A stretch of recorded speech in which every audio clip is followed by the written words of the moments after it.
House?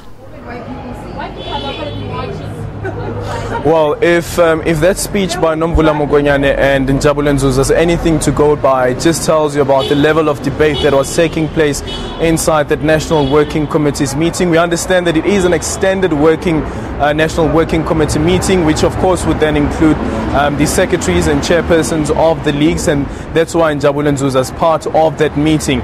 And he made it clear, saying that President Jacob Zuma remains the president today, he is the president tomorrow, and will remain the president of the country for the next 2 years, including the president of the ANC for the next couple of months.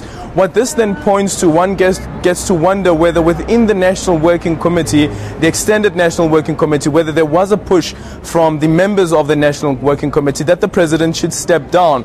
If you look at someone like Derek Hanekom, for instance, the former Minister of Tourism, he was one of those ministers who have been sacked. But if you look back at what happened last year already, in November, the last ANC NEC meeting, where he was one of those who stood up within the NEC and called on a motion of no confidence in President Jacob Zuma. Of course, that was overturned. That didn't take place. One then wonders whether within this National Working Committee, whether he reiterated that call for President Jacob Zuma to step down.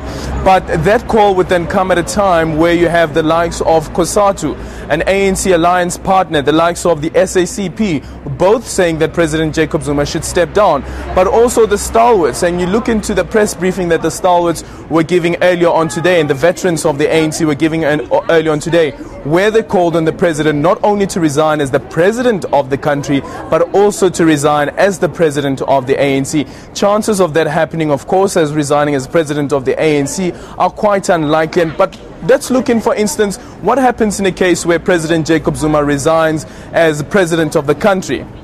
One of the questions would be, does this then point to political instability? Because if the president resigns, a new president then comes in, and that president also has the prerogative to appoint his own cabinet ministers, which then means that we might be in for another cabinet reshuffle. So in the case of political stability, do you then say President Jacob Zuma should continue his term in office for the next 2 years, or do you say President Jacob Zuma should go, get in a new president, and that president has his own cabinet? Or do you say the current cabinet that's there should remain with the incoming president? That's something that we'll have to wait and see. Of course, those were all the options that that one can merely guess that the National Working Committee members would be things that they'll be looking into as the country faces what Jackson Mthembu has previously called a crisis. Can you give us a little bit of insight into the members of the National Working Committee? You mentioned those in opposition, Derek Hanekom, Tina Joma-Peterson. We don't know where she stands, but she's a minister without a job as of the cabinet reshuffle. But a lot of the other members are ministers, aren't they, who have kept their jobs. Does that lead us to any conclusions about the support for the president within the NWC? Well, definitely. If you look at the National Working Committee members, there are about 20 National Working Committee members. This is excluding the top 6, which obviously forms part of the National Working Committee. If you include them, that's about 26 members. And now with the extended National Working Committee taking place now you have to add the chairpersons as well as the secretaries who are part of this meeting. And yes, the likes of Naledi Pandor, they are part of the National Working Committee. But let's look at Naledi Pandor, for instance. When the ANC was launching its discussion documents, and there was this whole debate around land reform and land expropriation without compensation, where President Jacob Zuma called on opposition parties within Parliament who he believed present the interest of the black majority, where he called on them and said that let's vote together to amend Section 25 of the Constitution. The likes of Naledi Pandor, who are part of the National Working Committee, at the launch of the discussion document said that the Constitution is not a stumbling block. Jackson Mthembu as well, the chief whip of the ANC in Parliament, he also said that the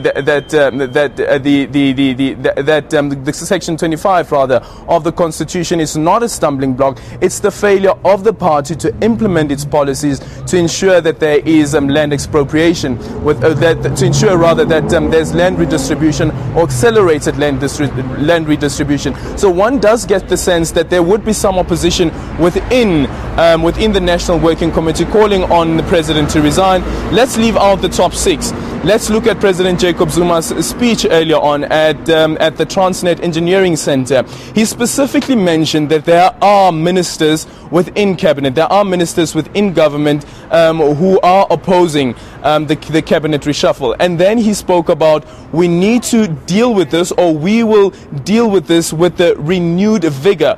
What exactly that renewed vigor means is something quite interesting. It's something that one needs to zoom into. Does this then mean that the president would be threatening those who currently hold their posts? Some have made the argument, for instance, if you look at the opposition parties that had a briefing yesterday, they've been making the argument that should Parliament have the National Assembly, should the National Assembly have the vote of no confidence in President Jacob Zuma, the motion that is, if the voting is not secret, it would not win, because they believe that there are those within the party of the ANC, cabinet ministers as well as members, parliamentary members of parliament, who would like to secure their jobs and would not like to lose their jobs. And that's the reason that they will be voting in favor of President Jacob Zuma not stepping down as the president of the country.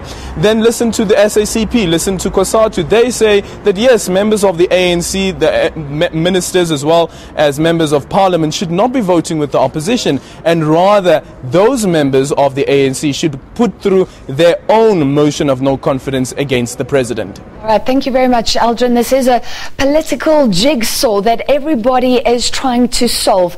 And he's speaking outside Luthuli House, where a meeting is underway of the National Working Committee. We know there are divisions among the ANC's top 6. So a lot of anticipation, a lot of people wanting to know what the sense is about President Jacob Zuma's political future among this broader body. It's not as broad as the National Executive Committee, but it is a broader working body of the ANC. And because of the opposition that we've seen from within and without the party, we saw earlier that the president's supporters coming out at a rally in Germiston, in Gauteng, and we heard from Minister Nomvula Mokonyane a spirited defense of President Jacob Zuma, of his track record, of the new finance minister as well, Malusi